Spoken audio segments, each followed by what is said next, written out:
کتنا ٹائم باقی ہے؟ آپ لوگ پڑھنے نہیں دیجیے کہ آج تو آپ پڑھ لیتے ہیں پھر اس کے بعد سوال. ہاں جی جی انشاءاللہ. کون پڑھ رہی تھی؟ استاد میں ہاں پڑھیے. یاسمینہ. یاسمینہ جی پڑھیے. تقلید کی ابتدا. تقلید شیخ کی یہاں پہ وہ برہان ایک ورڈ آیا تھا، برہان. برہان کا لفظ برہان آیا تھا دلیل. برہان کے معنی دلیل، عربی میں برہان کے معنی دلیل ہوتا ہے. حجت، برہان، دلیل، وہ مضمون سے تھوڑا یہ ہٹ سب کے جو ہے ایک نا سوال. ایک ہی. وہ سورہ یوسف میں ہے نا، لولا لولا را برہان ربی. تو یہ ہاں مضمون سے تھوڑا سا ہٹ کے سوال ہے شیخ. تو وہاں پہ برہان کیا چیز تھی شیخ؟ ذہن میں آ گیا اچانک. تو اب دیکھنا پڑے گا مفسرین نے کیا اسے مراد لیا ہے. وہاں بھی جو ہے نا جی شیخ. دلیل، وہاں پھر دلیل کے معنی ہو جائیں گے. بات کرنا جو ہے نا رائے سے بات کرنا جو ہے نا یہ ٹھیک نہیں ہے. اگر ہاں صحیح بھی ہم جی نے کہہ شیخ. دیا تو جو ہے نا غلط ہے. تو اس لیے دیکھنا پڑے جی گا کہ شیخ انشاءاللہ. مفسرین نے وہاں برہان سے کیا مراد لیا. جی شیخ. چلیے پڑھیے. یاسمینہ. ہاں پڑھیے. تقلید کی ابتدا شاہ ولی اللہ محدث دہلوی رحمہ اللہ فرماتے ہیں: اعلم ان الناس كانوا قبل مائت الرابعة غیر مجمعین على التقلید الخالص لمذهب واحد. معلوم ہونا چاہیے کہ چوتھی صدی سے پہلے لوگ کسی خالص ایک مذہب پر متفق نہ تھے. علامہ ابن القیم الجوزی رحمہ اللہ فرماتے ہیں: انما حدثت هذا البدع في القرن الرابع حدثت المذموم.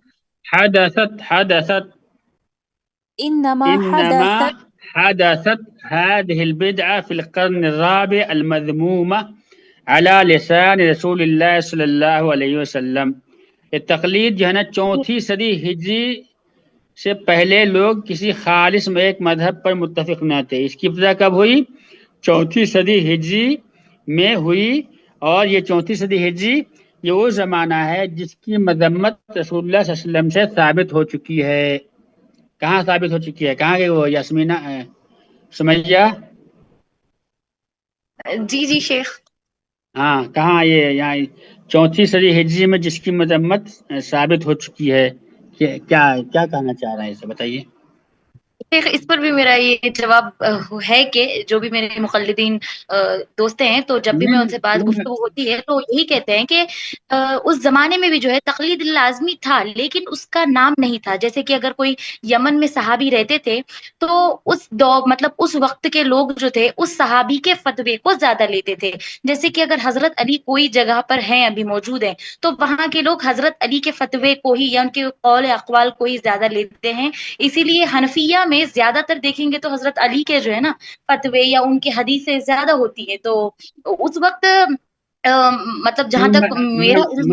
میں وہ نہیں پوچھ رہا ہوں نا. میں یہاں پوچھنا چاہ تھا کہ یہاں پر کہا امام شاہ صاحب نے کہا، شاہ ولی اللہ ابن قیم رحمہ اللہ، ابن قیم جو کہتے ہیں کہ یہ تقلید کی بدعت 4 صدی ہجری میں جاری ہوئی. یہ وہ زمانہ ہے جس کی مذمت رسول اللہ صلی اللہ علیہ وسلم سے ثابت ہو چکی ہے. مذمت، یہ زمانہ مذمت کس حدیث کی طرف اشارہ ہے؟